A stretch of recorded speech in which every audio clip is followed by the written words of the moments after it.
ٹھیک. السلام علیکم ورحمۃ اللہ وبرکاتہ. الحمد للہ رب العالمین والصلاة والسلام علی رسولہ الکریم. اما بعد. قال اللہ سبحانہ وتعالی اعوذ باللہ من الشیطان الرجیم انہم فتیۃ آمنوا بربہم وزدناہم ہدی رب اشرح لی صدری ویسر لی امری واحلل عقدۃ من لسانی یفقہوا قولی رب زدنی علما اللہم انفعنا بما علمتنا وعلمنا ما ينفعنا وزدنا علما. معزز سامعین، حاضرین و حاضرات، بزرگوں، نوجوان ساتھیوں، اسلامی پردنشین ماؤں اور بہنوں اور پھول دل ننھے منھے بچوں، الحمدللہ ہم نے اور آپ نے آج 27ویں تراویح مکمل کی. اللہ رب العالمین سے دعا گو ہوں کہ اللہ رب العالمین رمضان بھر ہم نے جو بھی نیک اعمال کیے ہیں، قیام، سیام اور تلاوت قرآن، اور جو بھی ہم نے صدقہ و خیرات، نیکیاں، نوافل اور دعائیں جو بھی ہم نے کی، اللہ رب العالمین اس کو شرف قبولیت سے نوازے، اور اللہ تعالی ہمارے میزان حسنات میں، ہمارے نیکیوں میں ان تمام نیکیوں کو اور نیک اعمال کو اللہ رب العالمین شامل فرمائے. معزز سامعین، آج جو مجھے موضوع دیا گیا ہے یا جس موضوع پر میں خطاب کرنے والا ہوں وہ ہے نوجوانوں کو پیش آنے والے مسائل، یا وہ کون سے پرابلمس ہیں جس کو آج کے یوتھ، ہمارے نوجوان، جس کو معاشرے اور سوسائٹی کی بیک بون کہا جاتا ہے، ریڑھ کی ہڈی، وہ کون سے پرابلمس ہیں اس کو پیش کر رہے ہیں، اس کو جو ہے وہ فیس کر رہے ہیں، اور وہ کیا ریزنز ہیں، اسباب ہیں، اور اس کا کیا اسلامک حل ہے، کیا بہترین سلیوشن ہے. یہ میرا ٹاپک ہے انشاءاللہ. اور اس مختصر سے وقت کے اندر اس پورے ٹاپک کو لانا یہ ہمارے بس کی بات نہیں ہے، کیونکہ مسائل بہت زیادہ ہیں، مشاکل بہت ہیں، اور نوجوانوں کے پرابلمس، خاص کر جو ہمارے مسلم یوتھ ہیں، مسلم نوجوان ہیں، ان کے بہت سارے پرابلمس ہیں، اس کے بہت سارے اسباب ہیں. انشاءاللہ کچھ تمہیدی باتوں کے بعد میں ان تمام مسائل کو یا ان تمام مشاکل کو آپ لوگوں کے سامنے پیش کروں گا، اور اس کا بہترین کیا حل ہے اس کو بھی پیش کرنے کی کوشش کروں گا انشاءاللہ. خصوصی طور پر نوجوان میرے اس ٹاک کو، میرے اس خطاب کو اچھی طرح سنیں اور عملی جامہ پہنانے کی کوشش کریں، اور جو بزرگ حضرات ہیں، بڑے حضرات ہیں، ان کے لیے بھی یہ باتیں بہت ہی زیادہ مفید ہوں گی، کارآمد ثابت ہوں گی کہ ہم نوجوانوں کی تربیت کس طرح کریں، جو مائیں اور بہنیں ہیں. اور اس موضوع میں میں اس بات کو بھی شامل کروں گا کہ یہ جو ہے صرف نوجوان لڑکوں کے حد تک میرا موضوع نہیں ہے، بلکہ جو ہماری نوجوان لڑکیاں ہیں، ان کے بھی بہت سارے پرابلمس ہیں، مسائل ہیں، اس کو بھی انشاءاللہ میں اس درس کے اندر، اس محاضرے کے اندر اجرا کرنے کی کوشش کروں گا. اللہ رب العالمین ہمیں اخلاص و للہیت عطا کرے، اور اللہ تعالی ہمیں ان باتوں کے اوپر عمل پیرا ہونے کی توفیق عطا فرمائے. معزز سامعین، انسان اپنی زندگی کے کئی سٹیپس میں، کئی مراحل میں، کئی لیولز میں سے گزرتا ہے. ایک انسان، اللہ رب العالمین نے اس کا ذکر قرآن میں کیا اور کہا اللہ الذی خلقکم من ضعف ثم جعل من بعد ضعف قوة ثم جعل من بعد قوة ضعفا وشیبہ. اللہ نے کہا کہ اے لوگو، اللہ رب العالمین کی ذات وہ ذات ہے جس نے تم کو کمزوری سے پیدا کیا. جب انسان پیدا ہوتا ہے تو بہت ویکنیس ہوتا ہے، بہت ہی کمزور ہوتا ہے. کمزوری سے اللہ تعالیٰ پیدا کرتا ہے، پھر اس کمزوری کے بعد اللہ رب العالمین اس کو بہت ہی طاقتور بناتا ہے، بہت ہی قوت والا بناتا ہے، بہت ہی اسٹرانگ بناتا ہے. پھر اس اسٹرانگ ایج کے بعد پھر اللہ رب العالمین نے اس کے اوپر اور ایک کمزوری کو لاتا ہے، جس کو اللہ تعالیٰ نے فرمایا ضعفا و شیبہ، یعنی کمزوری کے ساتھ ساتھ وہ بوڑھا ہو جاتا ہے، بڑھاپا اس کے اوپر آ جاتا ہے. تو اس آیت کریمہ کے اندر اللہ رب العالمین نے انسان کے زندگی کے 3 سٹیپس کو، 3 لیولز کو اللہ رب العالمین نے 3 مراحل کو بیان کیا ہے۔ سب سے پہلا مرحلہ بچپن کا ہوتا ہے، اور دوسرا مرحلہ جو ہوتا ہے سٹیپ، وہ جو ہے لیول جوانی کا ہوتا ہے، اور تیسرا جو ہوتا ہے وہ بڑھاپے کا ہوتا ہے۔ اور ان 3 مراحل میں جوانی جو یوتھ ہے، ینگ ایج ہے، جو جوانی کی عمر ہے، بہت ہی اہمیت والی ہوتی ہے، بہت ہی امپورٹنسی والی ہوتی ہے۔ اور اس ایج کے اندر، اس عمر کے اندر نوجوانوں کے اندر کچھ کر گزرنے کا جذبہ ہوتا ہے، وہ پرابلمز کو فیس کر سکتے ہیں، اس کا بہترین سیلیوشن نکال سکتے ہیں، اور وہ کچھ امت کے لیے کچھ بہتر کر سکتے ہیں۔ اگر وہ سیدھے راستے پر ہیں تو دوسروں کے لیے رول ماڈل بن سکتے ہیں، اگر وہ غلط راستے پر ہیں تو اس امت کے لیے بہت ہی بڑا بربادی کا سامان بن سکتے ہیں، خسارے کا سامان بن سکتے ہیں۔ میرے بھائیوں، اس دنیا کے اندر اگر آپ تاریخ پڑھیں، ہسٹری پڑھیں، تو آپ کو معلوم ہوگا کہ جتنے بھی اس دنیا کے اندر بڑے بڑے فتوحات ہوئے ہیں یا کارنامے ہوئے ہیں، اور اہم کردار ان کارناموں میں، جنگوں کے اندر ہو یا کسی بھی اچھائی کے اندر، کسی بھی کامیابی کے اندر، جس کا سب سے بڑا رول ہے وہ ہے نوجوانوں کا۔ نوجوان کسی بھی کامیابی کے اندر ایک اہم رول، ایک اہم کردار ادا کرتے ہیں۔ اللہ رب العالمین نے قرآن مجید کے اندر نوجوانوں کی تعریف بیان کرتے ہوئے کہا کہ اصحاب کہف کے چند نوجوان تھے جو اللہ پر ایمان لاتے ہوئے، وہ بادشاہ وقت کو ٹھکرا کر اللہ کی عبادت کے لیے، توحید کی خاطر وہ اپنے وطن کو انہوں نے چھوڑ دیا۔ اللہ رب العالمین نے سورۃ الکہف کے اندر اس کا ذکر کیا اور کہا انہم فتیۃ آمنوا بربہم وزدناہم ہدی، کہ کچھ ایسے نوجوان تھے کہف والے جو اللہ رب العالمین کے اوپر وہ ایمان لے آئے، اور اللہ رب العالمین نے ان کی ہدایت کے اندر زیادتی عطا فرمائی۔ ابراہیم علیہ السلام کے تعلق سے اللہ تعالیٰ نے کہا کہ ابراہیم علیہ السلام امتاً واحدہ تھے۔ اس وقت کے اندر، اس پریزنٹ ٹائم کے اندر، ابراہیم علیہ السلام اکیلے موحد تھے، توحید پرست تھے، اللہ رب العالمین کو ماننے والے تھے۔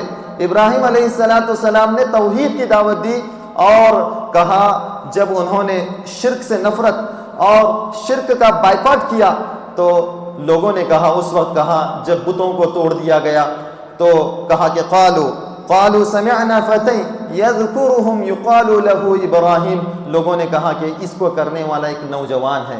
فتن کہتے ہیں عربی کے اندر نوجوان کو، شاب بھی کہتے ہیں نوجوان کو۔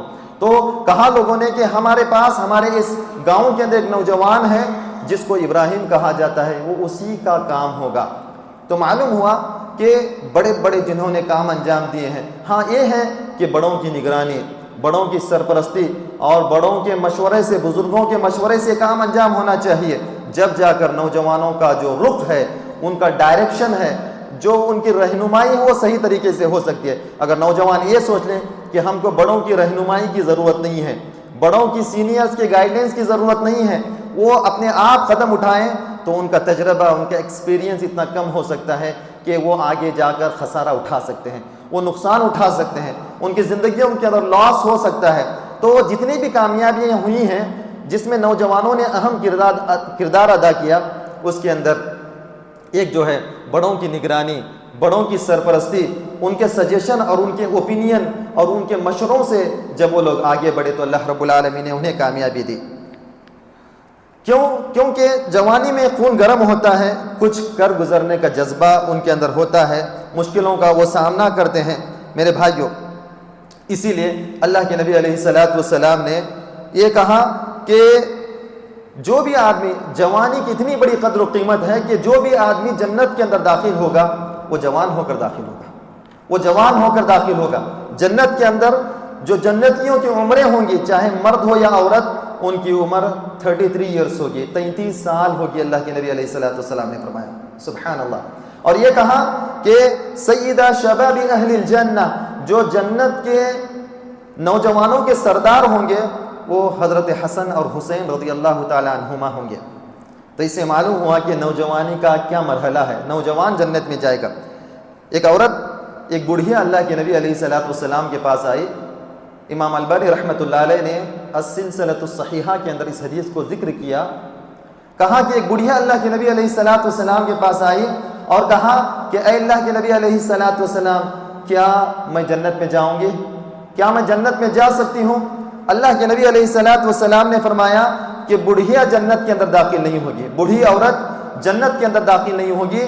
وہ بوڑھی عورت ناراض ہو کر، غمگین ہو کر جب لوٹنے لگی تو اللہ کے نبی علیہ الصلوۃ والسلام نے اس عورت کو دوبارہ بلا کر کہا کہ دیکھو، بوڑھی جنت میں نہیں جائے گی، بلکہ اللہ کے نبی علیہ الصلوۃ والسلام نے فرمایا کہ جوان ہو کر تم جنت میں جاؤ گی، جوان ہو کر تم جنت میں جاؤ گے۔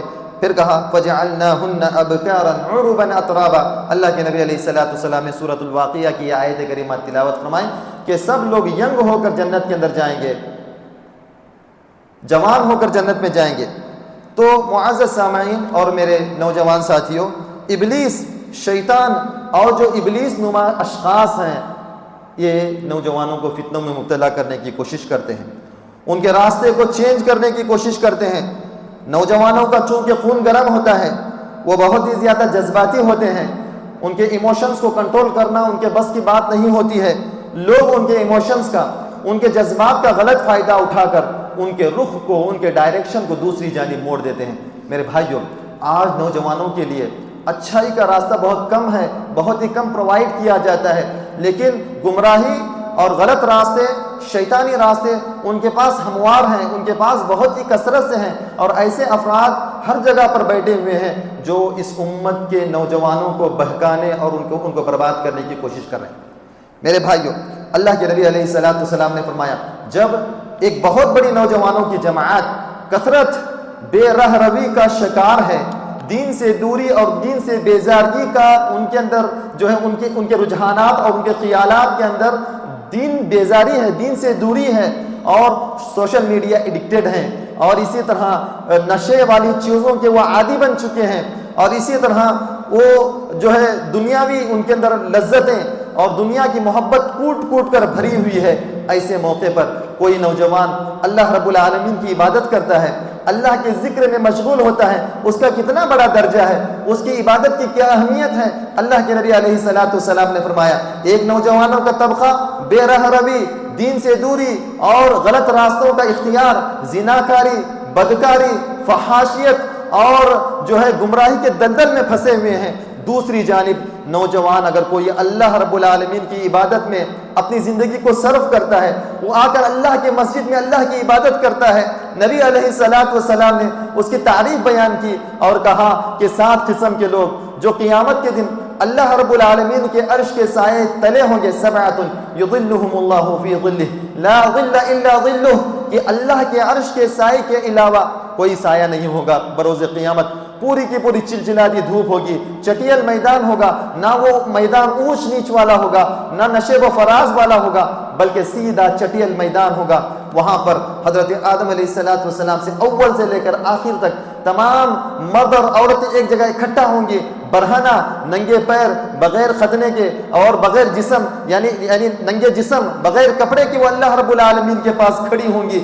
وہاں پر اللہ رب العالمین 7 قسم کے خوش نصیب بندوں کو اپنے عرش کے سائے تلے جگہ دے گا۔ اس میں سے اے میرے نوجوان بھائیوں، آج سننے والے، یہاں بیٹھنے والے میرے نوجوان ساتھیوں، سن لو کان کھول کر، اس میں سے وہ نوجوان بھی ہوگا جس نے اپنی جوانی کو اللہ رب العالمین کی عبادت میں گزارا ہوگا۔ اللہ کے نبی علیہ الصلوۃ والسلام نے فرمایا، وَشَابٌ نَشَأَ فِي عِبَادَةِ اللَّهِ، اس میں سے وہ خوش نصیب نوجوان ہوگا جس نے اپنی زندگی کو اللہ کی عبادت اور اللہ کی بندگی میں گزارا، اپنی زندگی کو اللہ کی بندگی میں گزارا۔ ایسا بھی ہوگا۔ اسی لیے تو اللہ کے نبی علیہ الصلوۃ والسلام نے فرمایا، سنن ترمذی کی روایت ہے کہ اللہ کے نبی نے فرمایا کہ بروز قیامت کے دن کسی بندے کا قدم اس کی جگہ پر سے نہیں ہٹے گا، نہیں ہلے گا، وہ شیک نہیں ہو سکتا، ہل نہیں ہو سکتا اپنے لوکیشن سے، اپنے جگہ سے، جب تک اللہ رب العالمین اسے 5 چیزوں کے بارے میں نہ پوچھ لے۔ اللہ کے نبی علیہ الصلوۃ والسلام نے فرمایا، عن عمرہ فیما افناہ، عمر کے بارے میں کہ کس چیز کے اندر تو نے اس کو کھپایا، اس کو فنا کیا، اس کو برباد کیا۔ ہمارے ایک ایک لمحے کے بارے میں، ہمارے ایک ایک سیکنڈ کے بارے میں اللہ رب العالمین روز قیامت سوال کرے گا۔ اگر ہم نے اچھائی میں گزارا تو ہم جواب دے پائیں گے، ہم نے برائی میں گزارا ہم جواب دے پائیں گے۔ اللہ رب العالمین سوال کرے گا عن عمرہ فیما افناہ، کہ تو نے عمر کو کیسے گزارا۔ پھر کہا اس کے اندر 5 سوالوں میں سے یہ بھی ایک سوال ہے وَعَنْ شَبَابِهِ فِي مَا أَبْلَاهُ، تو نے جوانی کو کیسے گزارا، کیسے کھپایا. سبحان اللہ، یہ بھی سوال ہوگا جبکہ عمر کے اندر جوانی بھی آتی ہے، پورے عمر کے اندر جوانی کی عمر بھی آتی ہے، لیکن اللہ رب العالمین اسپیشلی جوانی کے سلسلے میں سوال کرے گا کہ تو نے اپنی جوانی کو کیسے گزارا. جوانی کو دنیا کی رنگینی میں تو نہیں گزارا، جوانی کو منکرات اور فحاشیت میں تو نہیں گزارا، جوانی کو جو ہے گندی چیزیں سننے، دیکھنے، بولنے میں تو نہیں گزارا، اپنی جوانی کو کھیل کود اور لہو و لعب میں تو نہیں گزارا. یہ اللہ رب العالمین ضرور مجھ سے، علماء سے سوال کرے گا، بڑوں سے سوال کرے گا، نوجوانوں سے سوال کرے گا، مردوں سے سوال کرے گا، عورتوں سے سوال کرے گا. میرے بھائیوں، اس سوال کے جواب کے لیے ہمیں تیار رہنا چاہیے. تو اس سے معلوم ہوا کہ نوجوانوں کی بڑی اہمیت ہے. جوانی کی عمر بڑی پیاری عمر ہے، اور اس عمر کے اندر انسان فری آف دا مائنڈ ہوتا ہے. اس کے دماغ کے اندر صرف جو ہے دنیا کی رنگینی ہوتی ہے، دنیا کی مسرتیں ہوتی ہیں، خوشیاں ہوتی ہیں. ایک فیوچر کا ایک ڈریم، ایک خواب اس کے ذہن کے اندر ہوتا ہے کہ مجھے یہ کرنا ہے، ایسا بننا ہے، مجھے اتنا ہینڈسم ہونا ہے، مجھے ایسی لڑکی چاہیے، مجھے ایسا گھرانہ چاہیے، مجھے ایسا ڈریس کوڈ چاہیے، مجھے ایسی گاڑی چاہیے، مجھے جو ہے اس طرح چاہیے. آدمی صرف خواب دیکھتا رہتا ہے. بچپن میں اس کا بلینک جو ہے مائنڈ ہوتا ہے، اور بڑھاپے میں اس کی ایک الگ پوزیشن ہوتی ہے، وہ ایک کنڈیشن الگ ہوتی ہے، اس کا سچویشن الگ ہوتا ہے، وہ حالات اور ظروف الگ ہوتے ہیں، اس کی بیماریاں جسمانی الگ ہوتی ہیں، اس کو الگ قسم کی جو ہے پریشانیوں کا سامنا کرنا پڑتا ہے. اس کے فیملی کا ہوتا ہے، اس کے رشتہ داروں کا ہوتا ہے، اپنا خود جسمانی، اس کا فزیکلی اس کے پرابلمس ہوتے ہیں، اس کے ہیلتھی ایشوز ہوتے ہیں، بہت سارے پرابلمس ہوتے ہیں. لیکن نوجوانی کے اندر انسان کا جسم جو ہے بہت ہی توانا، بہت ہی مضبوط، بہت ہی اسٹرانگ، اور بہت جو ہے اتنا تندرست ہوتا ہے کہ بہت اکثر نوجوانوں کو جو ہے کوئی جو ہیلتھی ایشو بھی نہیں رہتا، کوئی صحت کا پرابلم بھی نہیں رہتا. ایسا نوجوان کی عمر ہوتی ہے میرے بھائیوں. اس لیے اس عمر کو اگر ہم لوگ صحیح ڈائریکشن، صحیح رہنمائی کے ساتھ گزاریں، اور کیسے گزار سکتے ہیں انشاءاللہ میں میرے اس مختصر سے وقت کے اندر بیان کرنے کی کوشش کروں گا. اب آئیے، نوجوان جو بگڑ رہے ہیں، ہمارے نوجوان بگڑ رہے ہیں، اس بات کو سب سے پہلے ہم تسلیم کریں، ایکسیپٹ کریں کہ نوجوان بگڑ رہے ہیں، ہے نا؟ نوجوان بگڑ رہے ہیں. مسلم معاشرے، سوسائٹی اور سماج کے نوجوانوں کے اندر بگاڑ بہت ہے. الا ماشاءاللہ بہت ہی کم ایسے نوجوان ہیں جو صحیح راستے پر ہیں، صحیح راستے پر ہیں، اور وہ سچے مسلمس ہیں.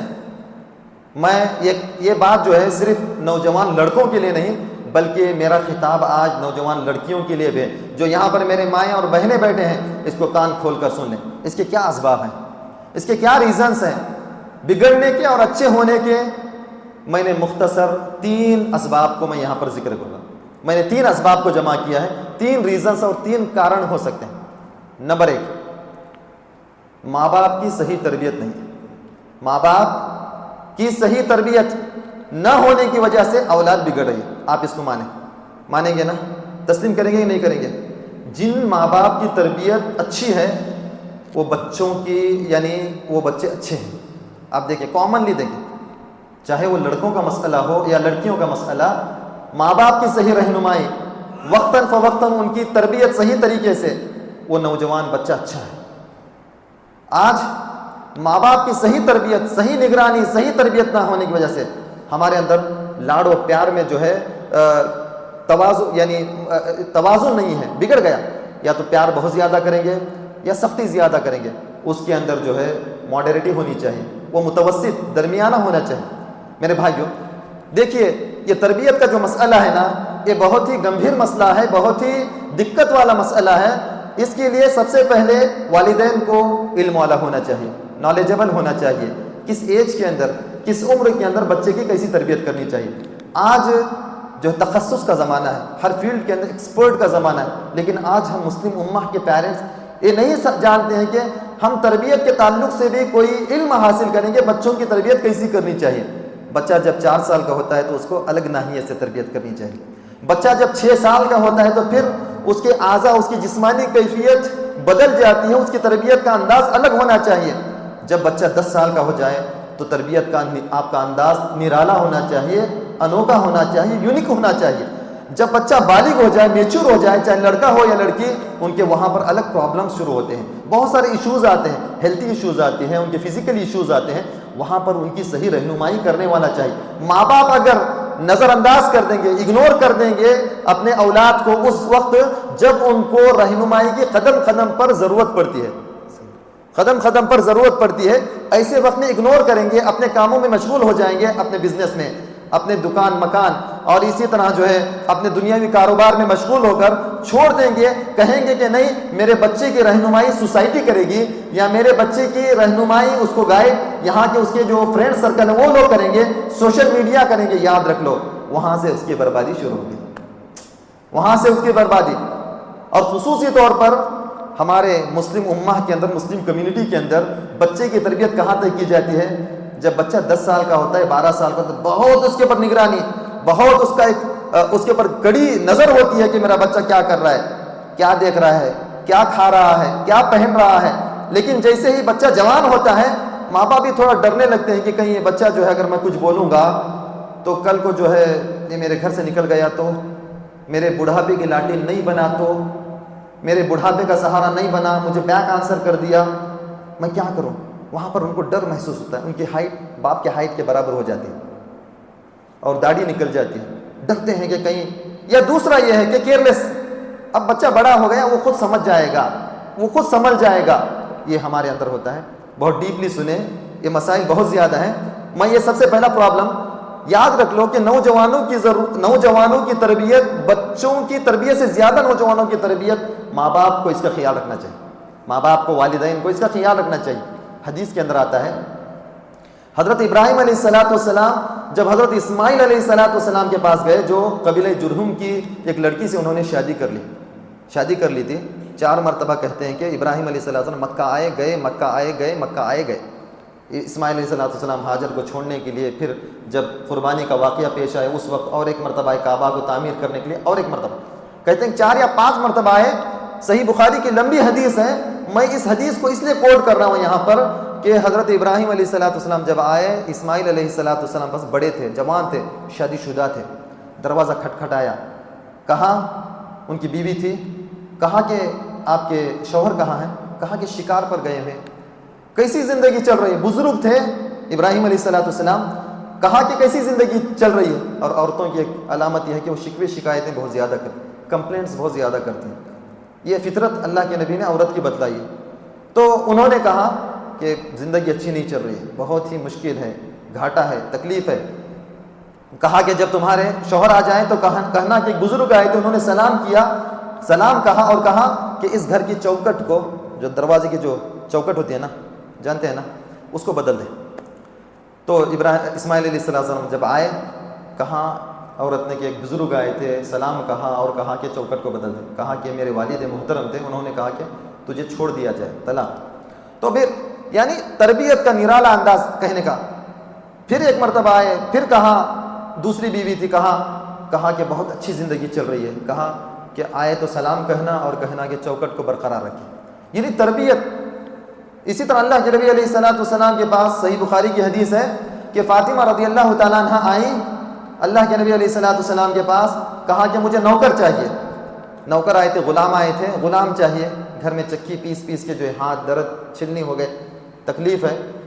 اللہ کے نبی علیہ السلام نے نوکر نہیں دیا، غلام نہیں دیا، گئی غمگین ہو کر چلے گئی گھر۔ حضرت فاطمہ آپ کی لخت جگر، نور نظر، سب سے چہیتی بیٹی۔ اللہ کے نبی علیہ السلام کو محسوس ہوا، دیکھیے ایک باپ کیسے فیل کرتا ہے اپنے بچوں کے کنڈیشنز کو۔ یہ ہونا چاہیے، ہم سائیکالوجسٹ بنے اپنے بچوں کے سلسلے میں کہ بچہ کس چیز کو پسند کرتا نہیں کرتا ہے، کہاں پر اس کو پرابلمس ہو رہا ہے۔ آپ ایک سائیکالوجسٹ بننے کی کوشش کریں، نفسیاتی ماہر نفسیات بنے آپ۔ کہا، اللہ کے نبی نے پہچان لیا کہ میری بیٹی تھوڑا غمگین ہو کے چلی گئی۔ رات میں گئے، جا کر دیکھیے تربیت، شادی شدہ تھی، حضرت علی رضی اللہ تعالیٰ عنہ شیر اللہ کے شوہر تھے۔ جا کر اللہ کے نبی بیٹھ گئے، کہاں بیٹھے ہیں؟ دونوں بستر پر ہیں، وہیں پر اللہ کے نبی صلی اللہ علیہ وسلم بیٹھے ہیں۔ آج سسر جو ہے داماد سے تھوڑا بہت ہی دور رہتے ہیں، اللہ کے نبی صلی اللہ علیہ وسلم داماد کے پاس بیٹھے۔ حضرت علی نے کہا کہ میرے اتنے قریب بیٹھ گئے، اللہ کے نبی اتنا کلوز ہو کے بیٹھ گئے کہ میں آپ کے پیروں کی ٹھنڈک کو محسوس کر رہا تھا، اتنا قریب ہو کے بیٹھ گئے۔ پھر اللہ کے نبی صلی اللہ علیہ وسلم نے کہا حضرت فاطمہ سے کہ کیا میں تمہیں وہ چیز نہ بتلاؤں جو تمہارے نوکر اور غلام سے بہتر ہے؟ کہا کہ اپنے ابا سے کہا کیوں نہیں اللہ کے نبی آپ بتلائیے۔ تو حضرت علی اور فاطمہ رضی اللہ تعالیٰ عنہما کو اللہ کے نبی علیہ السلام نے کہا کہ سونے سے پہلے 33 مرتبہ سبحان اللہ، 33 مرتبہ الحمدللہ، 34 مرتبہ اللہ اکبر پڑھ کر سویا کرو. جو دن ساری آپ ٹائرڈ ہو گئے ہیں، تھک گئے ہیں، چور ہو گئے ہیں، تمہاری تھکان پوری چلی جائے گی اللہ کے فضل و کرم سے. اس کے بعد کہتے ہیں کہ یہ عمل جاری رہا جاری رہا جاری رہا. حضرت علی خود اس حدیث کو بیان کرتے ہیں، جب حضرت علی رضی اللہ تعالیٰ عنہ خلیفہ بنے، چوتھے خلیفہ، فورتھ خلیفہ، اس وقت تھوڑا مسلمانوں میں کچھ اجتہادی مسائل آ گئے. کوئی آپس میں کفر اور شرک کا مسئلہ نہیں تھا، اجتہادی مسائل. وہاں پر آپس میں مسلمانوں کے درمیان 2 جنگیں ہوئیں، جس کو جنگ جمل اور جنگ صفین کہا جاتا ہے.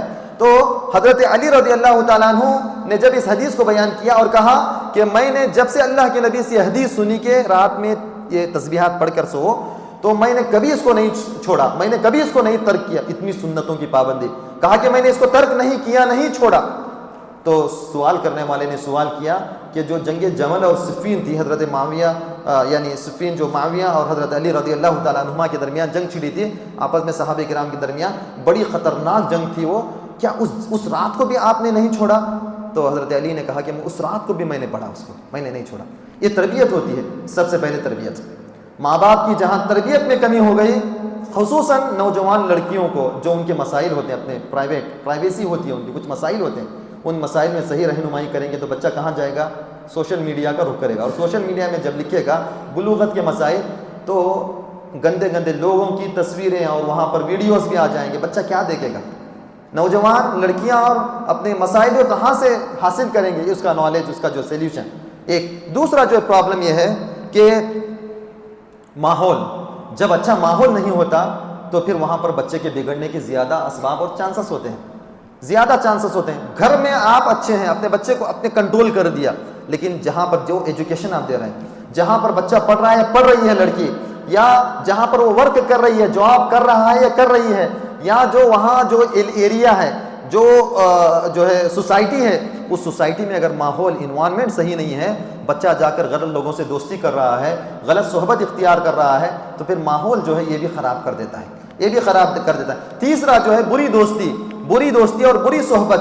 بچہ کس کے ساتھ اٹھ رہا ہے نوجوان ہونے کے باوجود بھی، کس کے ساتھ بیٹھ رہا ہے، کس کے ساتھ اس کا فرینڈشپ ہے، یہ بھی آپ اس کے اوپر نظر دوڑائیں. اگر یہ 3 چیزیں ہیں تو سمجھ لو کہ یہاں زیادہ نوجوانوں کے بگڑنے کے اسباب ہیں. اور اس لیے میں کہہ رہا ہوں اس کے پیچھے بھی دلائل ہیں، وقت کی قلت ہے. لیکن ایک بتلا دیتا ہوں کہ نوح علیہ السلام بڑے نبی تھے، جلیل القدر پیغمبر تھے، اولو العزم من الرسل تھے، لیکن ان کا بیٹا کن کے ساتھ تھا؟ کن کے ساتھ تھا بیٹا؟ سن رہے ہیں نا میری بات کو؟ آپ جواب دو. ارے نوح علیہ السلام کا بیٹا کس کے ساتھ تھا؟ نہیں معلوم کیا؟ شرک کرنے والے، کفر کرنے والوں کے ساتھ تھا. کیوں؟ کیونکہ ماحول وہاں کا ایسا تھا، ماحول ایسا تھا. اسی لیے ایک فارسی کے اندر شاعری ہے، بسر نوح با بدا بنشست، خاندان نبوتش گم شد، سگے اصحاب کہف روزے چند، پے نیکاں گرفت مردم شد. کہا کہ نوح کا بیٹا پسر نوح بابدا، اس کی جو نشست ہوتی تھی، بیٹھنے کا جو اس کا ماحول ہوتا تھا، وہ گندے لوگوں کے ساتھ ہوتا تھا. نبوت کے خاندان کو بدنام ہو گیا، یعنی اس سے جو خاندان نبوت تھا وہ برباد ہو گیا. یعنی نبیوں کے بچوں میں بھی نبی پیدا ہوتے تھے، لیکن وہاں پر پیدا نہیں ہوئے کیونکہ بیٹا کافر نکل گیا، خاندان ہی ختم ہو گیا نبی کا. پھر دوسرے آئے تو وہاں سے نبوت کا سلسلہ شروع ہوا. اور یہ کتا جو نجس جانور ہے، گندا جانور ہے، ایک مرتبہ اگر پلیٹ میں منہ ڈالے برتن میں تو 7 مرتبہ دھونا ہے، اتنا گندا جانور، نجس جانور ہے. اور اس کو کہا نجاست مغلظہ، جو گندی قسم کی نجاست ہے وہ کتے کا لعاب ہے، اس کا سپٹ ہے، اس کا تھوک ہے. اگر وہ، لیکن یہ کتے کی اللہ نے تعریف کی، کیوں؟ وہ اصحاب کہف کے ساتھ بھاگا تھا. کہا کہ 3، ان کا چوتھا کتا، اللہ نے کہا کلبہم. اس طرح اللہ تعالیٰ نے کہا. تو اچھے لوگوں کے ساتھ اس گندے کتے کا ذکر اچھے طریقے سے ہے، کیونکہ نیک لوگوں کے ساتھ اس کی صحبت تھی، اس کا اٹھنا تھا، اس کا بیٹھنا تھا. کتے کا ذکر نیک لوگوں کے ساتھ، اور نبی کے بیٹے کا ذکر گندے لوگوں کے ساتھ جب اس کی صحبت ہوئی. یہاں پر اگر میں یہ کہوں کہ 6 قسم کے بگاڑ ہیں جو مسلم سماج اور معاشرے میں. نمبر 1، سب سے پہلا اگر بگاڑ کے اندر آئیں تو دینی بگاڑ. سب سے پہلے ہمارے نوجوان دین سے دوری ہی نہیں بلکہ دین بیزاری ان کے اندر آ گئی ہے، کیونکہ ماحول ہم ایسا نہیں دے رہے ہیں، ہم ایسی تعلیم اور تربیت میں ہم کمی کر رہے ہیں. جس کی وجہ سے بچے کی جو پہلے سے نشو نما تھی وہ دنیا پرستی، دنیا کے اندر صرف انجوائے کرنا، یہ ہم نے اس کو سبق سکھلا دیا. بچہ جو ہے جب بڑا ہوتا ہے تو اس کے اندر دین بیزاری اور دین سے دوری اس کے اندر پیدا ہو جاتی ہے. اتنا ہی نہیں میرے بھائیوں، میں افسوس کے ساتھ یہ کہوں گا کہ آج ہمارے نوجوان ملحد ہو رہے ہیں. ملحد، ایتھسٹ، ملحد، اللہ کو نہیں ماننے والے. کہنے والے کیا اسے، کیونکہ یہ سوشل میڈیا میں دیکھ رہے ہیں کہ اس زمین کا، آسمان کا پیدا کرنے والا کوئی بھی نہیں، یہ نیچرلی یعنی فطری طور پر یہ پیدا. نعوذ باللہ من ذالک. ملحد ہو رہے ہیں. ایسے سوالات خود ہمارے سامنے کیے گئے، نوجوانوں نے کیا آ کر. نعوذ باللہ من ذالک. ملحد ہو رہے ہیں، مرتد ہو رہے ہیں. ہماری کتنی بچے مرتد ہو رہے ہیں. ایجوکیشن، آپ کیسے پروڈکٹیو ایک یوتھ بن سکتے ہیں مسلم امہ کے لیے، آپ کیسے ایک مفید آپ بن سکتے ہیں. ایجوکیشن کیا دیتا ہے؟ ایجوکیشن کا مطلب کیا ہے؟ آج یہ سمجھا جاتا ہے نوجوانوں کی ذہنوں میں، یہ ہے ہم نے ایسا ماحول بنا دیا ایجوکیشن کا مطلب دنیا کمانا، جا کر بڑے بڑے کمپنیوں میں جاب اور بڑی بڑی گاڑیوں میں گھومنا، اچھے اچھے موبائل خریدنا. یہ ایجوکیشن یہ دیتا ہے مورل ویلیوز. اگر کوئی تعلیم آپ کو اچھے اخلاق نہ دیں، آپ 100 سال بھی پڑھ لیں، آپ کی یہ تعلیم نہیں بلکہ آپ جاہل کے جاہل ہیں.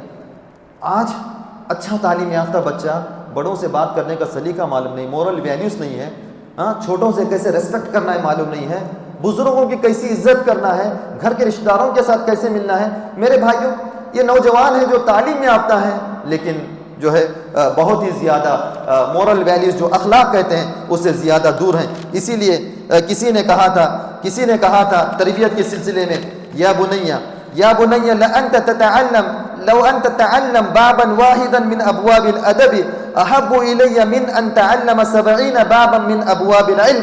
اے میرے بچے، نصیحت کرتے ہوئے کہا تھا کہ اے میرے بچے، تو جو ہے ایک ادب اور اخلاق کا، مورل ویلیوز کا ایک باب، ایک چیپٹر سیکھ لے. یہ مجھے پسند ہے کہ تو جو ہے 70 چیپٹرز، 70 باب جو ہے نالج کے، علم کے حاصل کر لے. مجھے پسند نہیں ہے، لیکن یہ پسند ہے کہ تو اچھے مورل ویلیوز جو بولتے ہیں نا، اچھے کیریکٹر، مینرز، جو ایک اچھا ریسپیکٹ ہوتا ہے، یہ سیکھ لے. یہ مجھے پسند ہے. اسی لیے عبداللہ ابن مبارک رحمۃ اللہ علیہ، جو امام بخاری رحمۃ اللہ علیہ کے استاد ہیں، انہوں نے کہا، وہ کہتے تھے کہ تعلمت الادب 30 سنہ وتعلمت العلم 10 سنہ. وہ کہتے ہیں کہ میں نے مورل ویلیوز، میں نے مینرز، میں نے 30 سال میں نے اسی کو سیکھا. کون کہہ رہے ہیں؟ امام بخاری کے استاد عبداللہ ابن مبارک رحمہ اللہ. میں نے 30 سال ادب کو سیکھا اور 10 سال علم کو سیکھا. کیا برکت ہے! ادب کو سیکھنے کی وجہ سے، اچھے اخلاق، اچھے کیریکٹر اور اچھے مینرز کو سیکھنے کی وجہ سے اللہ تعالیٰ نے یہ برکت دی کہ وہ امام بخاری کے استاد بن گئے، جن کی صحیح حدیث کے بارے میں علماء نے کہا اس زمانے کے اصح الکتب بعد کتاب اللہ، سب سے آتھینٹک بک، سب سے صحیح ترین بک اللہ کی کتاب کے بعد اگر کوئی ہے تو وہ جو ہے یہ جو ہے صحیح بخاری ہے. میرے بھائیوں، کہنے کا مطلب یہ ہے کہ دین کے مسائل ہیں، دین سے دوری ہے، ملحد ہوتے جا رہے ہیں، مرتد ہو رہے ہیں. ہم روزانہ دیکھ رہے ہیں کتنی ایسی بچیاں ہیں جو ہم نے جاب کے لیے، ایجوکیشن کے لیے، ہائر ایجوکیشن کے لیے بھیج دیا. وہاں پر ان کے اخلاق بگڑ رہے ہیں، ان کی دینی، ان کے کیریکٹر بگڑ رہے ہیں، ان کا دین نیست و نابود ہو رہا ہے، مرتد ہو رہی ہیں. کتنی ایسی بچیاں ہیں جو جا کر جاب کرنے کے لیے لگ گئی، 1 سال کے اندر کسی نان مسلم سے اس کا کنیکشن ہو گیا اور وہ بھاگ کر چلے گئے، جا کر کورٹ میرج انہوں نے کر لے. ہم موڑ بدری کے اندر یہ واقعات سنتے ہیں، ہم مینگلور اڑپی کے اندر ایسے واقعات سنتے ہیں. میرے بھائیوں، کیا وجہ ہے؟ میں ایک واقعہ بتاؤں گا. 5 منٹ زیادہ لے رہا ہوں. ایک واقعہ بیان کر رہا ہوں. میرے ایک ساتھی نے بھٹکل کا ایک واقعہ بیان کیا. بڑے دیندار گھرانے کی لڑکی تھی، بڑی ذہین، بڑی اچھی، بڑے پابند لوگ. مینگلور کو انہوں نے بھیج دیا تعلیم حاصل کرنے کے لیے، اس لڑکی کو MSc کرنے کے لیے، یا جو اللہ اکبر، یعنی اس سے بڑی ڈگری میں بھول رہا ہوں. لیکن وہ آئی، ہاسٹل میں رہتی تھی. اس کے کچھ ایسے فرینڈز تھے جن کا کنیکشن جو ہے غیر مسلم، جو کٹر وادی تھا، ان کے ساتھ. انہوں نے جو ہے اس کو اتنا اس کا مائنڈ واش کر دیا. 1 سال کے اندر اس نے کہا کہ اسلام یہ کوئی چیز نہیں ہے، اس کے اندر صرف جو پابندیاں ہیں، اس میں کوئی آزادی نہیں. اور اتنا ہی نہیں بلکہ وہ لٹریچر لکھنے لگی اسلام کے خلاف، چونکہ وہ اچھا جانتی تھی دین کو، لکھنے لگی. اس کے بعد ایسا ہوا کہ وہ بالکل جو ہے ملحد ہو گئی. اللہ اکبر، ملحد ہو گئی. جب ان کے پیرنٹس کو پتہ چلا تو کہا کہ 3 ایسی اور بھی لڑکیاں ہیں جو اس کے ساتھ ہیں، 3. اور سلیوشن یہی بتایا گیا، اس کو نصیحت کی گئی، کہا کہ دین ایسا ہے. وہ اگنور، یہ سب چھوڑ دو، یہ باتیں بہت سن کے ہیں، میں یہ سب باتیں بہت سنتی ہوں. اس کے سامنے قرآن یہ میں سنتی ہوں، بہت پڑھ کے ہے، میں یہ نہیں چاہیے مجھے، میں آزاد رہنا چاہتی ہوں، مجھے سب معلوم ہو گئے۔ میرے بھائیو، یہ ہمارے مسلم لڑکیوں اور لڑکوں کا حال ہے۔ کہاں تک ہم پرابلمس اتنے ہیں، اتنے ہمارے پاس داغ دھبے ہیں، اتنے سوراخ ہیں، کس کو بند کیا جائے؟ میرے بھائیو، رمضان کا مبارک مہینہ ہے، دعا کیجیے اللہ تعالیٰ سے ہمارے بچیوں کے اللہ تعالیٰ رہنمائی فرمائے۔ دیکھنے میں بڑے مہذب لگتے ہیں آپ کو، جب کالجز اور یونیورسٹی سے نکلتی ہیں تو لگتا ہے کہ کتنی پیاری بچی ہے، کتنے حجاب میں ہیں، کتنے ہمارے پیارے، کتنے معصوم بچے ہیں۔ اندرونی وہ حالت نہیں رہتی، ظاہر الگ ہے، پھر ایک الگ دنیا ہوتی ہے ان کی، آپ اس کو نہیں جان سکتے۔ ہم ظاہر دیکھ کر فیصلہ کر دیتے ہیں کہ بہت اچھے ہیں ہمارے بچے، لیکن یاد رکھ لیں کبھی اپنے بچوں کے اوپر بھی صحیح جج مت کرو۔ ہو سکتا ہے کہ آپ کے سامنے وہ اچھا ہو لیکن اس کی باہر کی زندگی بڑی بری ہو۔ ہم بہت جلدی فیصلہ کر لیتے ہیں، بہت جلدی جج کر لیتے ہیں کہ فلاں کے بچے اچھے ہیں، فلاں کے بچے خراب ہیں۔ کبھی اپنے بچے بھی خراب نکل جاتے ہیں، لیکن ہم جج نہیں کر سکتے، فیصلہ نہیں کر سکتے۔ جب دوسرا کرٹیسائز کرتا ہے ہمارے بچوں کی سزا، ہم کو بہت غصہ آتا ہے، نہ میرا بچہ ایسا تھا، یہ ایسا نہیں ہو سکتا، ہم اس کو ایکسیپٹ کرنے کے لیے تیار ہی نہیں ہوتے۔ میرے بھائیوں، یہ بھی ایک دین بیزاری اور اسی طرح بے راہ روی۔ اور کچھ نوجوان جو ہمارے تھوڑا دیندار ہیں، وہ غلط نظریات، غلط افکار اور غلط جو قسم کے جو سوشل میڈیا کے اوپر بیٹھے ہوئے لوگ ہیں جو دین کا علم پھیلا رہے ہیں، تھوڑا انگریزی جانتے ہیں، ایسے لوگوں کے پیچھے پڑے ہوئے۔ جو بے دیندار ہیں وہ گئے یہاں سے، زناکاری، بدکاری، فحاشیت ان کے اندر کٹ کر بھر گئی، اور جو تھوڑا دین سے لگاؤ ہے وہ جذبات میں آ کر کسی اور کو اپنا رول ماڈل انہوں نے بنا دیا۔ جو صحیح منہج کے علماء تھے اس سے ہٹ گئے، یہ بھی ہمارا ایک بہت بڑا مسئلہ ہے۔ گمراہ کن عقائد ان کے اندر آ گئے۔ میرے بھائیو، یہ بھی ایک الگ مسئلہ ہے، اس میں بھی رہنمائی کی ضرورت ہے۔ دوسرا، اخلاقی بگاڑ۔ اخلاقی بگاڑ بھی ہمارے اندر بہت زیادہ ہے۔ بری صحبت، بری غلط دوستی، اسے روکنے والا کوئی بھی نہیں ہے، ان کی اصلاح کرنے والا کوئی نہیں۔ ہماری بھی ذمہ داری ہے، ہم علماء کی بھی ذمہ داری ہے، ہم ذمہ داروں کی بھی ذمہ داری ہے، اور خود ماں باپ کی ذمہ داری ہے۔ آج سوشل ورک کرنے والے بہت زیادہ ہیں، کوئی غریب ہے، مسکین ہے تو اس کے گھر تک راشن پہنچا رہے ہیں، لیکن کسی کا بچہ بگڑ رہا ہے، وہاں جا کر اس کی نصیحت اور اس کی اصلاح کرنے کے لیے کوئی تیار نہیں۔ سب سے پہلے تو یہ ہونا چاہیے، راشن پانی اللہ نے رزق کی ذمہ داری لی ہے۔ کوئی آدمی اس دنیا سے بھوکا نہیں مرا، کھا کے مرا ہے، بیمار ہو کے مرا ہے، لیکن بھوکا بہت ہی کم مرتے ہیں لوگ۔ یاد رکھ لو، اللہ تعالیٰ رزق دینے والا ہے، ان اللہ هو الرزاق ذو القوۃ المتین واللہ خیر الرازقین۔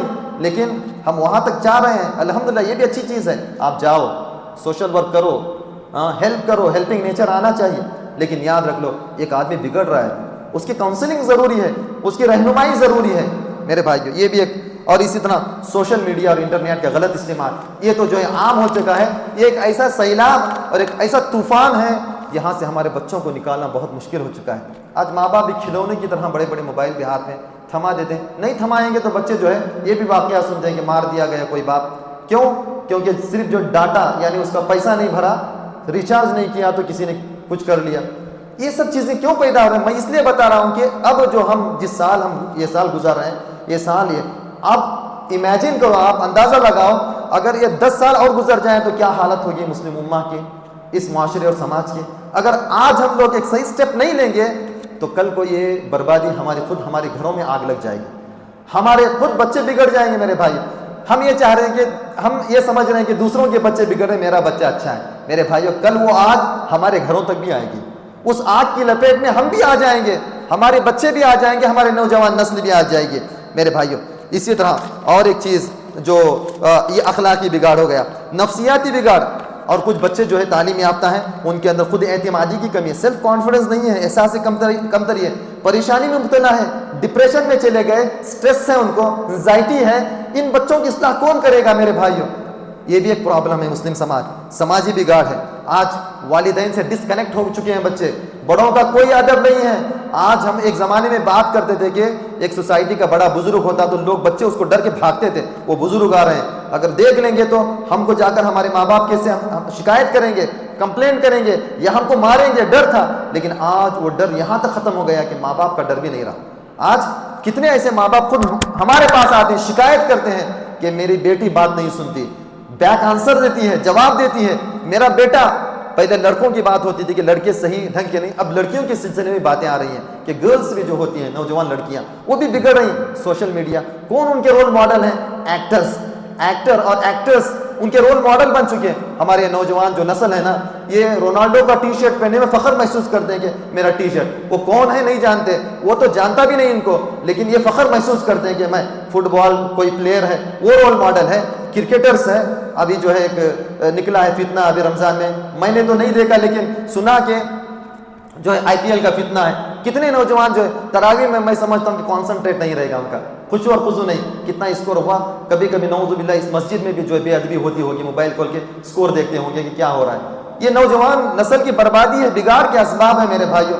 ہم کس طرح اس کا سولوشن نکالیں؟ کیا یہ 40 منٹ کا میرا ٹاک یہ سولوشن اس میں نکال سکتا ہوں؟ نہیں ہو سکتا. میں آپ کے سامنے مرض رکھ رہا ہوں, آپ کے سامنے جو ہے پریشانیاں بیان کر رہا ہوں, آپ اس کا صحیح ٹریٹمنٹ کیا ہو سکتا ہے دیکھیں. سب سے پہلے ڈاکٹر دیکھتا ہے کہ کیا مریض کو کیا پرابلم ہے. وہ جو پرابلم ہوتا ہے پہلے ٹیسٹ ہوتا ہے, پہلے تشخیص ہوتی ہے, اس کے بعد اس کا صحیح ٹریٹمنٹ ہوتا ہے. تو یہاں پر پرابلم بہت زیادہ ہیں, اتنے ہیں کہ کیا کیا ٹریٹمنٹ کیا جائے, کیا کیا اس کا علاج کیا جائے. آپ خود سوچیں, ہم کو بھی سوچنے کی ضرورت ہے. تو میرے بھائیوں یہ بھی ایک ہے پریشانی, دباؤں میں آج مبتلا ہے, ان کو جو ہے کاؤنسلنگ کی ضرورت ہوتی ہے, کسی کو موٹیویٹ کی ضرورت ہوتی ہے, ایجوکیشن کے معاملے میں ہو, اپنے گھر کے دباؤ کے معاملے میں ہو. ایسے یوتھ جو ہے آج بھی ہیں. اسی طرح سماجی بگاڑ, میں نے کہا کہ والدین سے, معاشرے سے. آج بچوں کو معلوم نہیں, ایک وقت تھا کہ رشتہ داروں میں معلوم ہوتا کہ میرے جو ہے دادا یعنی دادا کے بھائی کے بچوں کے بارے میں بھی نالج ہوتا. آج جو ہے اس کے انکل اور آنٹی کے بچوں کے بارے میں معلوم نہیں ہے بچوں کو. اتنا سوشل جو ڈسکنیکٹ, یعنی رشتہ داری سے ڈسکنیکٹ. خود جو والدین سے, ایک روم میں بچہ سویا ہوا ہے, اس کی خیر خیریت پوچھنے کے لیے ماں باپ کے پاس وقت نہیں, ان کے ہاتھ میں بھی ایک موبائل ہے, وہ لوگ وہاں پر استعمال کریں, یہ یہاں پر استعمال کریں. رات کے 12 بجے تک وہ استعمال کر رہا ہے, یہ رات کے 1 بجے تک. کون رول ماڈل ہے؟ ماں باپ کو چاہیے تھا کہ خود جو ہے بچوں کے لیے رول ماڈل بنے. سب سے بہترین رول ماڈل کون ہے؟ ماں باپ ہیں, والدین ہیں. وہ خود یہ بولتے کہ بچہ نماز کو جا, یہ نہیں چل نماز کو جائیں گے, یہ اگر کہتے تو آج ہم کامیاب ہو جاتے. آج اس کے لیے تیار نہیں. تو یہ تمام, اسی لیے کسی ایک عالم دین نے کہا تھا کہ موبائل ایسا ہے کہ اگر بچے کو دے دیں تو اس کا رونا بند, بچے کو دیں تو رونا بند, اور نوجوان کو دے تو سونا بند, اس کی نیند نکل جاتی ہے. تو یہ جو ہے سوشل میڈیا کا ہے, اور یہ رشتے ناتوں سے جو کٹ کے آج یہ بھی پرابلم ہے یوتھ کا کہ معلوم نہیں کون ہے رشتے ناتا, کون ہے. کسی شادی میں ملتے ہیں تو ہاں تم اس کے بیٹے ہو کیا, او ہو تم اس کے کزن ہو. اس طرح جو انٹروڈکشن ہوتا ہے, پھر شادی کسی کا رشتہ دار میں شادی, پھر اس کے بعد وہ رشتہ ناتا نہیں ہے. یہ کیوں ہو رہا ہے صلہ رحمی وغیرہ؟ کیونکہ ہم لوگ سب سے کٹ گئے, یہ معاشرے سے کٹ گئے, سوسائٹی سے کٹ گئے. اسی طرح آج جسمانی بگاڑ بھی ہے, فزیکلی بھی ان کے پرابلمس ہیں. سب سے پہلے ان کو کون سی فوڈ کھانا چاہیے, کیا صحت مند غذائیں ہیں, ہیلتھی فوڈ کون سے ہیں وہ معلوم نہیں.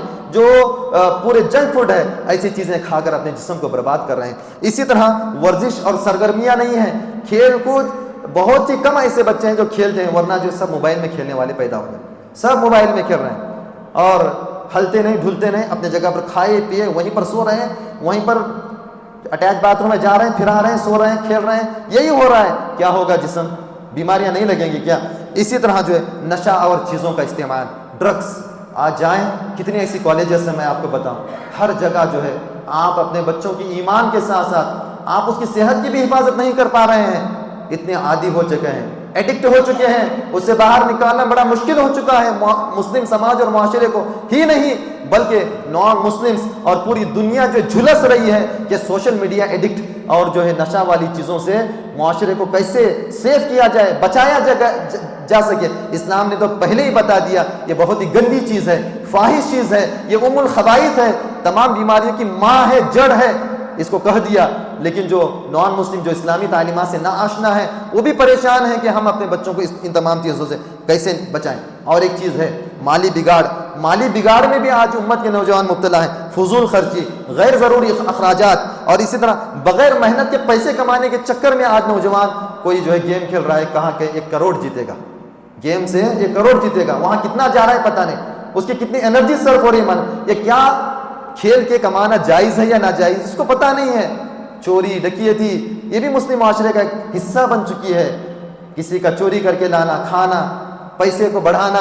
اسی طرح حرام ذرائع, حرام سورسز کا استعمال کرنا, یہ بھی جو ہے مسلم معاشرے کا ایک بہت بڑا سبب بن چکا ہے. میرے بھائیو, ہمیں چاہیے کہ ان تمام پرابلمس کو دیکھیے. میں نے بہت مختصر طریقے سے بہت سارے پرابلمس کو میں نے بیان کیا ہے, تو بہت سارے جو ہماری گرلز ہوتی ہیں، جو لڑکے ہوتے ہیں، وہ کیا ہوتا ہے سوشل میڈیا کی وجہ سے غیر مصنوعی جو حقیقت یعنی ریالٹی اس کے اندر کوئی کچھ بھی نہیں ہوتا، ایسی زندگیوں کو دیکھ کر وہ سمجھتی ہیں کہ یہی اصل میں زندگی ہے۔ سوشل میڈیا میں کچھ ویڈیوز، کچھ جو ہے نعوذ باللہ فلمیں وغیرہ دیکھ کر سمجھتی ہیں کہ زندگی حقیقت میں ایسی زندگی، جبکہ اس کا ریئل لائف سے کچھ بھی اس کا تعلق نہیں ہوتا۔ اور اسی طرح غیر حقیقی خوابوں اور خواہشات کا پروان چڑھنا، ایسے خواب دیکھتی ہیں جو حقیقت میں نہیں ہو سکتے، وہ کیا ہوتا ہے، یہ بھی سوشل میڈیا کا فتنہ ہے۔ دیکھ لیا کہ اتنا اچھی اس کی زندگی چل رہی، کسی نے ایک ویڈیو بنا دیا گھنٹے کا کہ میرج لائف ایسی ہوتی ہے، اب اس نے سوچ لیا کہ ایسی زندگی ہوتی ہے، جبکہ وہ مصنوعی ہے، بناوٹی ہے، خود بنا کے جو پیش کی ہوئی چیزیں ہیں ان کی بھی زندگیوں کے اندر کئی پرابلمس ہیں، انہوں نے بنا کے پیش کر دیا۔ اب ہماری بچیاں اور بچے پاگل ہو رہے ہیں کہ زندگی ایسی ہوتی ہے۔ اور غیر ضروری آزادی اور حد سے زیادہ خود مختاری، یہ سمجھنا کہ ہم بہت ہی زیادہ ٹائٹ ہیں، آزادی نہیں، یہ سوچ کے بھی جو ہے اپنے آپ کو بہت ہی زیادہ آزاد کر لیا، خود مختار بنا لیا، یہ بھی ایک فتنہ ہے۔ اسی طرح مشرقی و مغربی تہذیب و ثقافت کے درمیان الجھن، یعنی بہت سارے ایسے کلچرز ہیں جو ویسٹرن کلچر ہیں، اس کو یہ سمجھ رہے ہیں کہ یہ اصل میں کامیابی ہے، یعنی دور سے دیکھ رہے ہیں کہ چمکی ہوئی چیز، چمکتی ہوئی شائننگ چیز لگ رہی ہے ان کو، جبکہ وہ کیا ہے معلوم، گلاسز کے پیسز ہیں، وہ جا کے وہاں پر ختم رکھیں گے نا تو خون نکل جائے گا، یہ اصل ہے۔ وہ کیا سمجھ رہی ہیں کہ یہی کامیابی ہے، ویسٹرن کلچر کو دیکھ کر کیا کامیاب ہے، جبکہ اگر آپ ان کے اندرونی حالات دیکھیں، وہ لوگ سب سے زیادہ یعنی اسلام کو قبول کر رہے ہیں کیونکہ ڈپریشن کا شکار ہیں، سٹریس ہے ان کو، بہت زیادہ ٹینشن ہے، جبکہ وہ سوشل میڈیا میں یہ بتا رہے ہیں کہ ہم کامیاب ہیں، اور ہمارے مسلم لڑکے اور لڑکیاں پاگل ہو رہی ہیں اور وہ کامیابی سمجھ، جبکہ وہ جب ان کے سامنے قرآن مجید لایا گیا پڑھ کے انہوں نے کہا کہ ہماری یہ زندگی الگ تھی، ہماری پرسنل لائف الگ ہے، جب ہم نے قرآن کو پڑھا تو ہمیں معلوم ہوا کہ اس کے اندر پیس ہے، سکون ہے، دل کے لیے اطمینان ہے، وہ مسلمان ہو گئے۔ دعوت کسی نے نہیں دیا، خود سے جو انہوں نے ٹرائی کیا، خود سے انہوں نے کوشش کی۔ اور اسی طرح یہ بھی ایک ہمارے نوجوانوں کی بہت بڑا فتنہ ہے، محرم اور غیر محرم سے تعلقات، محرم اور نان محرم سے تعلقات، لڑکیوں سے تعلقات، لڑکوں کے لڑکیوں سے۔ اور یہ کیا ہو رہا ہے آپ کو سامنے نہیں دکھائی دے گا، بڑا نمازی ہے بچہ، آئے گا دیکھے گا بڑے ماشاء اللہ، لیکن جو یہ موبائل ہے نا اس کے اندر یہ فتنہ چل رہا ہے۔ پہلے کیا ہوتا تھا، دکھتا تھا لوگوں کو کہ کون کس سے بات کر رہا ہے، اب تو دکھائی نہیں دے رہا، بڑا مہذب ہے دیکھنے میں، وہ بھی بڑی مہذب ہے، بڑے پردے والی ہے، پورا اوپر سے نیچے تک حجاب میں ہے، لیکن اندرونی حالات الگ ہیں۔ تو یہ بھی ایک بڑا فتنہ ہے۔ اسی طرح جو ہے نکاح میں تاخیر، نوجوانوں کے یہ بھی مسائل ہیں۔ اور یہ تمام چیزوں کو لے کر یعنی میں خلاصے کے طور پر یہ بتلا دوں کہ سوشل میڈیا کی فتنے سے جو ہے یہ آپسی رشتوں کا ٹوٹنا، شادی کی زندگی کے بعد، یہ تمام چیزیں نوجوانوں کے بڑے مسائل ہیں۔ تو ان تمام چیزوں کو جو ہے اگر ہم چاہتے ہیں کہ درست کریں، کیونکہ میں نے مسائل تو بہت بیان کیے ہیں، ان مسائل کو اگر یہ جو سماجی ہیں اور اخلاقی ہیں، عقیدے کے بگاڑ، ان تمام کے لیے سب سے بہتر اگر سیلوشن ہے تو وہ اللہ تعالیٰ سے اپنے آپ کو کنیکٹ کرنا ہے، اور ماں باپ کی صحیح نگرانی اور صحیح تربیت، اور علماء کا اس کے اندر ایک بہت بڑا رول ہے۔ اسی طرح جو بڑے جو ہے سرپرست لوگ ہیں، ذمہ دار ہیں، جو جماعت کے ہوں، جمعیت کے ہو، اس علاقے کے ہوں، ان کا بھی ایک بہت بڑا رول ہے کہ ایسے ماحول کو ٹھیک کرنے کے لیے ہم کیا اقدامات کیا کر سکتے ہیں، کیا قدم اٹھا سکتے ہیں، کس طرح ہم بچوں کو جو ہے جوڑ سکتے ہیں مسجدوں کے اندر، مسجدوں سے زیادہ جوڑیں تو انشاءاللہ ہو سکتا ہے کہ بچے سدھر جائیں انشاءاللہ، کیونکہ اللہ تعالیٰ یہ ندا لگاتا ہے حی علی الصلاح حی علی الفلاح، آؤ کامیابی کی طرف، آؤ نماز کی طرف، کیونکہ سب سے بڑی کامیابی اس نماز کے اندر ہے، اس کے اندر سکون ہے۔ اور اس طرح قرآن مجید کی تلاوت، اسی طرح علماء کے ساتھ جو ہے ہمیشہ روابط، یہ تمام چیزیں ایسی ہیں کہ انشاءاللہ بچوں اور بچیوں کو جو ہے ایک صحیح ڈگر پہ لا سکتی ہیں۔ بہت مشکل ہے ایسے ماحول کے اندر، لیکن انشاءاللہ اگر ہم چراغ تھوڑا جلائیں گے، ہو سکتا ہے کہ پورا کا پورا تو اجالا نہ ہو، لیکن تھوڑا تو اجالا ہو سکتا ہے انشاءاللہ۔ ہم صرف نیت کریں انشاءاللہ، ہم آگے بڑھنے کا ایک جذبہ لے کر اٹھیں کہ اللہ تعالیٰ مجھے توفیق دے کہ میں ایک 10 بچوں کو جو ہے سدھار سکوں۔ یہ دعا لے کر آپ جائیں، جذبے کے ساتھ جائیں، اور خود اپنے گھر سے کوشش کریں، اپنے گھر سے کوشش کریں، اپنے پڑوسی سے کوشش کریں کہ انشاءاللہ ایک ماحول بنانے کی کوشش کریں۔ بہت مشکل کام ہے یہ، کام اتنا آسان نہیں، یہ کام جو ہے کانٹوں بھرا کام ہے، یہ کام جو ہے جان لیوا کام ہے، لیکن یاد رکھ لو کہ جتنی بڑی آزمائش اور جتنا بڑا کام کیا جاتا ہے اللہ تعالیٰ اتنا ہی بڑا اجر دیتا ہے، اتنا ہی بڑا اللہ رب العالمین کے پاس اجر ہے۔ تو میں نوجوانوں سے گزارش کروں گا کہ آپ انشاءاللہ یہ جو عمر ہے آپ کی، خصوصاً 16 سے لے کر 26 تک، اس عمر کو اگر آپ پروٹیکٹ کر لیں گے, محفوظ کر لیں گے ان تمام فتنوں سے, انشاءاللہ دنیا میں ہی آپ کی اس کے بعد کی زندگی جنت والی زندگی ہوگی. یہ میں ڈیوریشن جو آپ کو جو یہ بتا رہا ہوں, یہ جو عمر کا یہ حصہ بتا رہا ہوں 16 سے لے کر, اور اگر میں بتاؤں پہلے میں 16 بتاتا تھا, اب تھوڑا نیچے اور بھی جاتا ہوں, کیونکہ ابھی جو ہے ان میچور بچے بھی میچور ہو گئے ہیں سوشل میڈیا کی وجہ سے. تو یہ 14-15 سے لے کر 25-26 سال تک اگر آپ سوشل میڈیا کے فتنے سے, یہ جو ڈرگس اور جو بھی غیر ضروری چیزیں اس سے, غلط فرینڈس سرکل سے, یہ تمام فتنوں سے اور بد عقیدگی کے فتنوں سے آپ نے بچا لیا اپنے آپ کو, اور اللہ سے اپنا رشتہ ناتا اور اپنے کنیکشن کو اللہ سے جوڑ لیا, یقین مانو کہ آپ کامیاب ہیں انشاءاللہ. یقین مانو آپ کامیاب ہیں. آپ کی ازدواجی زندگی ہو یا آپ کی جو بھی زندگی ہو, انشاءاللہ آپ فیل کریں گے, انشاءاللہ ضرور فیل کریں گے کہ میری زندگی بڑی کامیاب گزر رہی ہے, میری زندگی بڑی کامیاب گزری. اگر اس ایج کے اندر آپ نے کوئی غلط کام اٹھا لیا, کر لیا, یاد رکھ لو کہ آپ ڈپریشن کا شکار ہو جائیں گے. آپ جو ہے معاشرے کے اندر منہ دکھانے کے قابل نہیں رہیں گے, اور اپنے آپ کے اندر بہت ہی زیادہ اسٹریس آپ فیل کریں گے. یاد رکھ لو انشاءاللہ. اللہ تعالیٰ سے میں دعا کرتا ہوں یہاں پر جو بھی ذمہ دار ہیں جنہوں نے مجھے موقع دیا ہے, اللہ تعالیٰ ان کو جزائے خیر عطا فرمائے. اور جو بھی میرے سامعین اور سامعان سن رہی ہیں, بہت ساری چیزیں تشنا رہ گئی ہیں, باقی رہ گئی ہیں, کسی اور موقع پر انشاءاللہ اس کو بیان کیا جائے گا. اللہ تعالیٰ سے دعا ہے کہ اللہ تعالیٰ ہمارے نوجوانوں کو صحیح رہنمائی عطا فرمائے. اے اللہ ہمیں ان کی صحیح تربیت کرنے کی ہمیں توفیق عطا فرما. اے اللہ ہم جو بگڑے ہوئے نوجوان ہیں, اللہ تعالیٰ ان کو صحیح راستہ عطا فرما. جو گنہگار ہیں اللہ تعالیٰ انہیں معافی عطا فرما, ان کی مغفرت کر دے. اے اللہ تو ہمیں کتاب و سنت پر ثابت قدم رکھ, جب تک اس دنیا میں رکھ, ایمان اور اسلام کی حالت میں رکھ. اس دنیا سے جب خاتمہ ہو تو خاتمہ بالخیر ہو. آمین. فجزاکم اللہ خیرا وبارک اللہ فیکم وشکرا لکم وصلی اللہ علی النبی.